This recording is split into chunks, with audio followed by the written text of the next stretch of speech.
Revise कर लेते हैं क्विकली कि प्रोटॉन जो है वो स्टिक कंडीशन में हाइड्रोक्सिल ग्रुप के साथ अटैच होके हाइड्रोनियम एंड देन ये लीव हो जाता है, कार्बोकेटाइन बनता है, और लीव होने के बाद कार्बोकेटाइन बनने के बाद जो अगला स्टेप है उसमें एक कोई ग्रुप ने माइग्रेट होना है। यहाँ पे जैसे पहले स्टेप में हाइड्राइड रिमूव माइग्रेट हो रहा है, तो पीछे स्टेबल का अगर मैं मैथिल ग्रुप को माइग्रेट करवाऊं तो पीछे कैसा सेकेंडरी बनता है, टर्शियरी बनता है, कौन सा बनता है? मेरे ख्याल में मैंने ये आपको पढ़ाया है और मैंने आपसे एक्सरसाइज करने को भी कहा था कि दूसरे ग्रुप्स को भी माइग्रेट करके देखिएगा। मैम सेकेंडरी कार्बोकेटाइन बनता है। अच्छा, सो वैगनर मीरविन की अगर हम समरी देखें तो वैगनर मीरविन की फिर अब रिक्वायरमेंट क्या हो गई?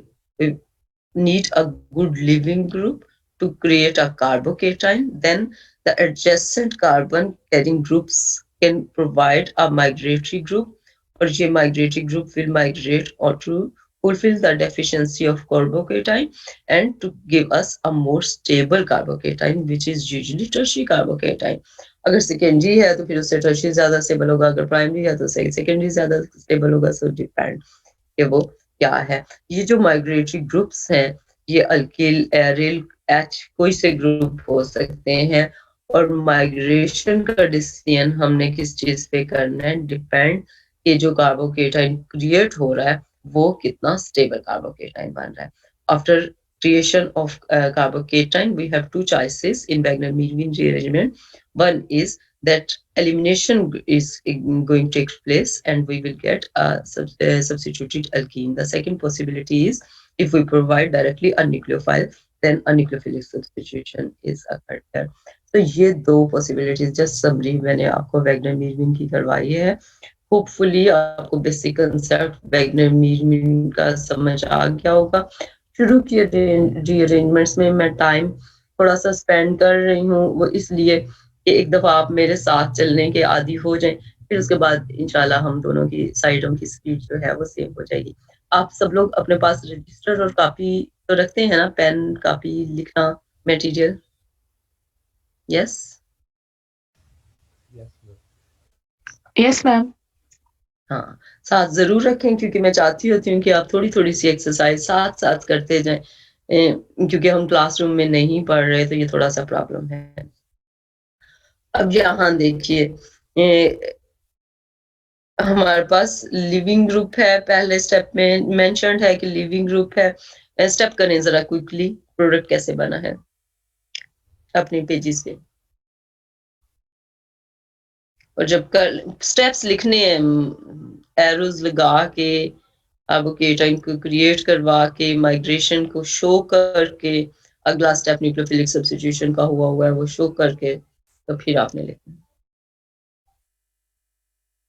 और जब कर लें तो यस को क्लिक कर, उससे क्लिक करना है रेज हैंड को कि हमने कर लिया।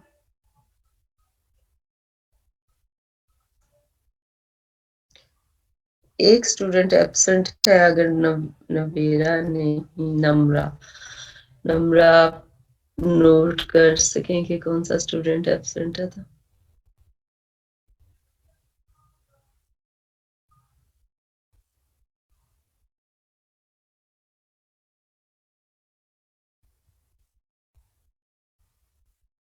तो फैसल ने कर लिया। फैसल मैं अगली एग्जांपल भी शो कर रही हूँ, आयशा ने कर लिया। गुड। अगली एग्जांपल देखिए, अगली में और आपने साथ लिखना है कि जो क्रिएट हुआ है कार्बोकेटाइन वो प्राइमरी था, सेकेंडरी था, टर्शियरी था, क्या है।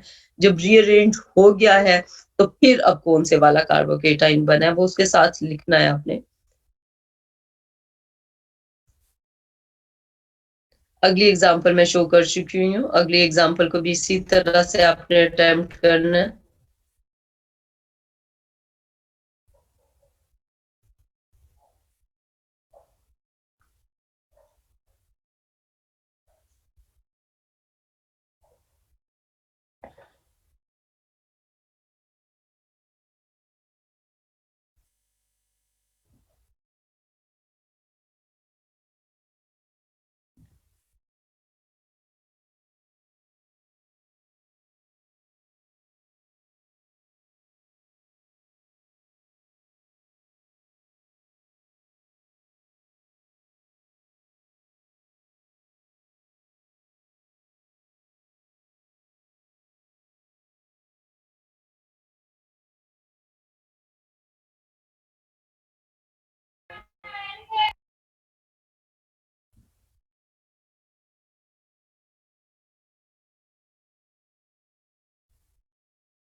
मैम सिकंदर शाह क्लास में एब्सेंट है। ठीक है। अपने पास प्लीज डेट वाइज नोट रखना एब्सेंस को, और वैसे मुझे अब अटेंडेंस आपको भेजने की जरूरत नहीं होती, अपने पास बस रिकॉर्ड रखती ने। जी मैम। एंड पे मैं सारी कलेक्शन करके मंगवाऊंगी, जब एंड पे हमें मार्किंग करनी है क्या तो जरूरत है, जी मैम जी ठीक है। क्योंकि मुझे अब सिर्फ टोटल नंबर ऑफ स्टूडेंट्स की वो भेजनी होती है रूटीन में, तो वो तो मैं टोटल पार्टिसिपेंट्स देख लेती हूँ तो मैं भेज देती हूँ। जी मैम। अच्छा चलें, आपने कर लिया, अब आए अगले एग्जाम्पल की तरफ। वैगनर मीरवीन जरा अपनी असल शक्ल के साथ अब आपके सामने आ रहा है, इस होप के साथ कि आपके सबके माइंड में कार्बोकेटाइन केमिस्ट्री और उससे रीअरेंजमेंट जो है वो क्लियर हो चुकी हुई है। तो यहाँ देखिए पहला स्टेप, देखिए पहला स्टेप क्योंकि क्विकली आपको आता है इसलिए मैंने सब शो कर दिया हुआ है। प्रोटॉन हाइड्रोक्सिल ग्रुप के साथ अटैच, और फिर उसके बाद हमने हाइड्रोनियम आयन बनाया, और हाइड्रोनियम आयन बनने के बाद हमने कार्बोकेटाइन क्रिएट। यहाँ तक तो कोई मसला नहीं है।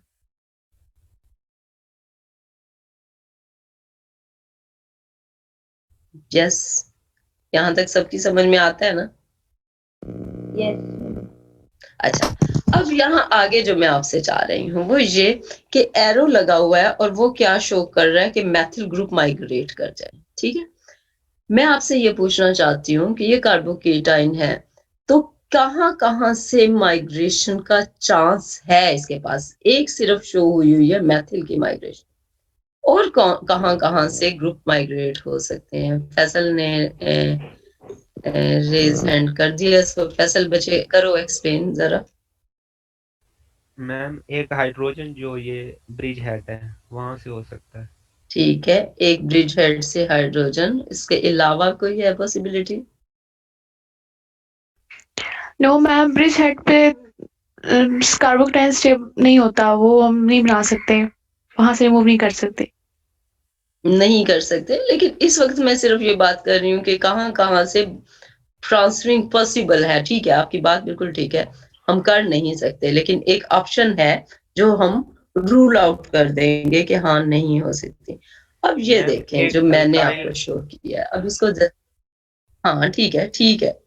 अच्छा अब आप देखिए, ये देखिए कि ये कार्बोकेटाइन है, इसकी एडजेसेंट पे दो मैथिल ग्रुप्स हैं जो जस्ट सिंपल लाइन से शो हुए हैं। वो दोनों मैथिल्स क्योंकि सिमेट्रिकल हैं तो उनमें से कोई सा भी आए तो अब हमने क्या करना है, देखना क्या है कि एडजेसेंट कार्बन देखें और उस एडजेसेंट कार्बन के साथ लगी हुई सब्स्टिट्यूशंस देखें।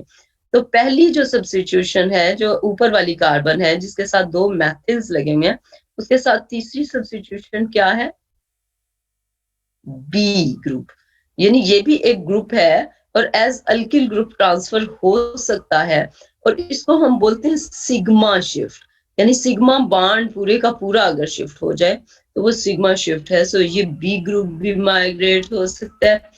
दूसरी तरफ देखें तो जैसे फैसल ने बताया था कि हाइड्रोजन जो ब्रिज हेड पे है, और फिर किसने मुझे एक्सप्लेन किया, मैं भूल गई हूँ, आयशा ने या पता नहीं किसने, कि ये ब्रिज हेड पे तो कार्बोकेटाइन हम बना ही नहीं सकते, जो सही कहा। लेकिन एक पॉसिबिलिटी सी पॉसिबिलिटी ये है कि एच मूव हो जाए। डी पॉसिबिलिटी क्या है कि उसके साथ लगा हुआ दूसरा सिग्मा बॉन्ड। ई पॉसिबिलिटी क्या है कि इसके ऊपर वाला बॉन्ड।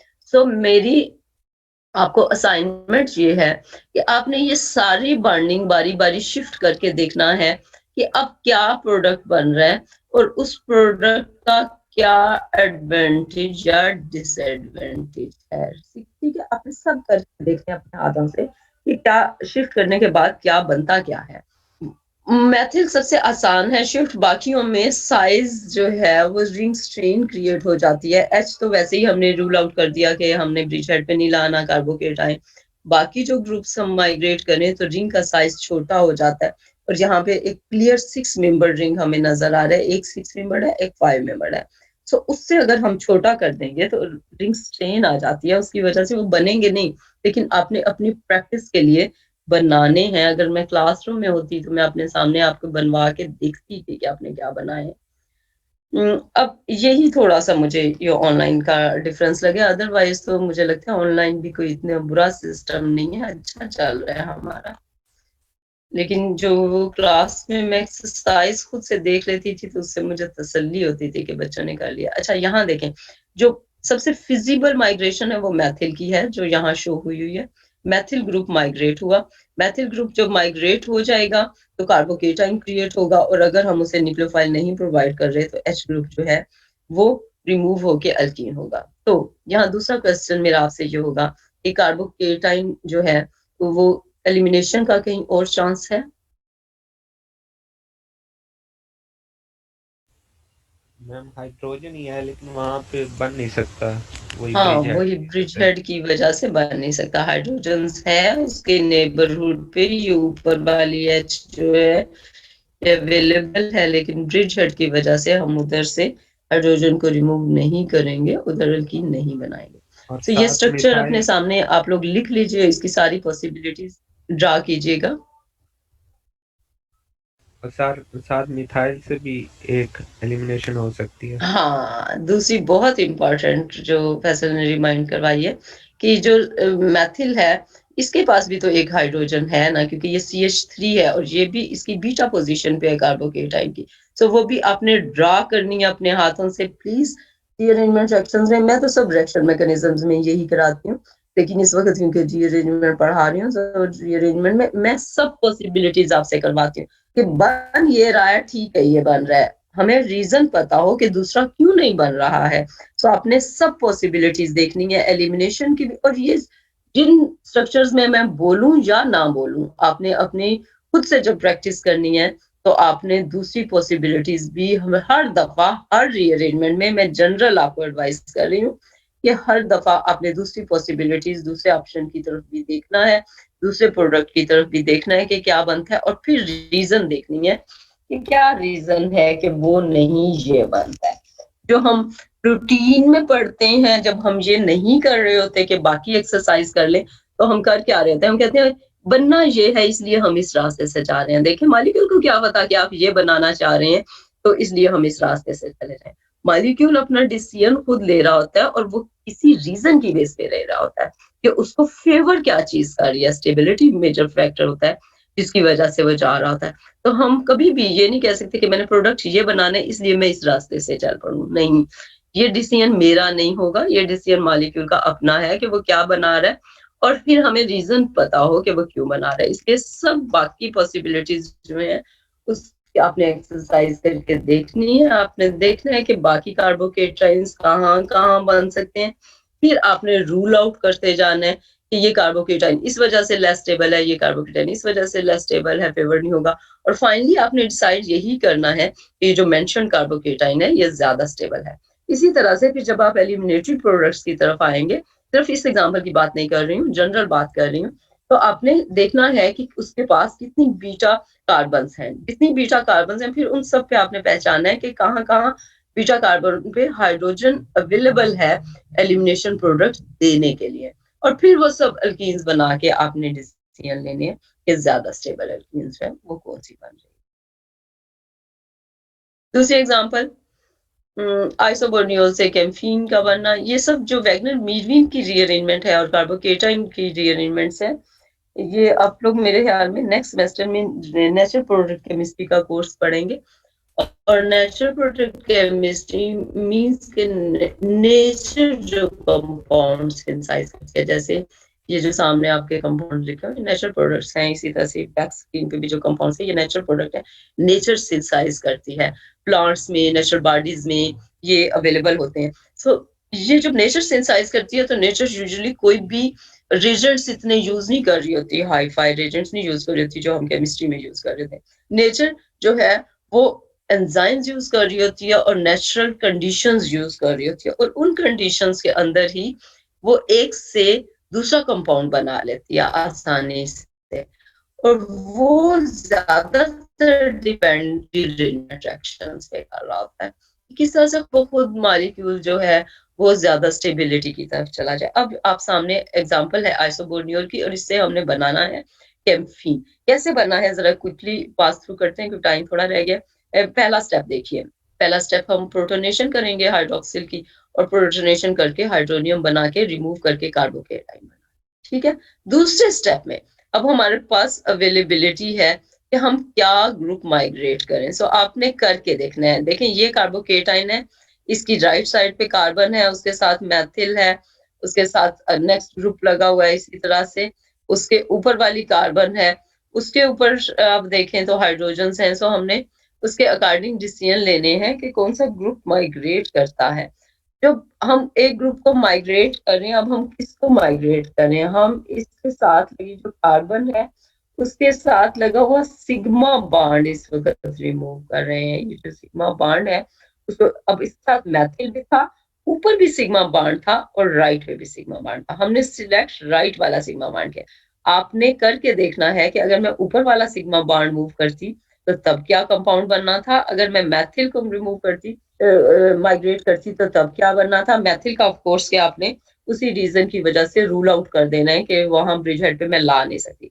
अगर ऊपर वाला मैं बॉन्ड शिफ्ट कर दूं तो रिंग का साइज क्या होगा, अभी क्या है रिंग का साइज, 2 कार्बन ये, 2 ये ब्रिज हेड वाली और एक ऊपर जो फ्लैग पे है, तो ये 5 कार्बन है। अगर मैं इस वाले ये जो ऊपर लंबा सीधा बॉन्ड आपको नजर आ रहा है, प्लीज अपने रजिस्टर पे खुद से जरूर कीजिएगा ताकि आपको प्रॉपर समझ आए, और बेटर के हर कार्बन की नंबरिंग कर लीजिएगा ताकि आपको समझ आए कि कौन सा नंबर कहाँ से उठ के कहाँ चला गया है। तो आप जब ये लंबे वाला बॉन्ड शिफ्ट करेंगे तो क्या होगा, 5 मेंबर से वो क्या बन चुका होगा, 4 मेंबर बन चुका होगा जो लेस स्टेबल है, इसलिए उसको भी हम रूल आउट करेंगे। और हम इस सिग्मा बॉन्ड को सिलेक्ट करेंगे जो राइट साइड पे है। इसको अगर मैं शिफ्ट करूं तो ये 5 मेंबर ही रहता है और नीचे वाला 6 मेंबर ही रहता है, और यहाँ कार्बोकेटाइन जो है वो क्रिएट हो जाता है। जब ये बन जाता है तो इसको दोबारा से जस्ट लिखने का अंदाज बदला हुआ है। अब अगर आप एक दफा नंबरिंग कर लेंगे तो आपको आसान रहेगा।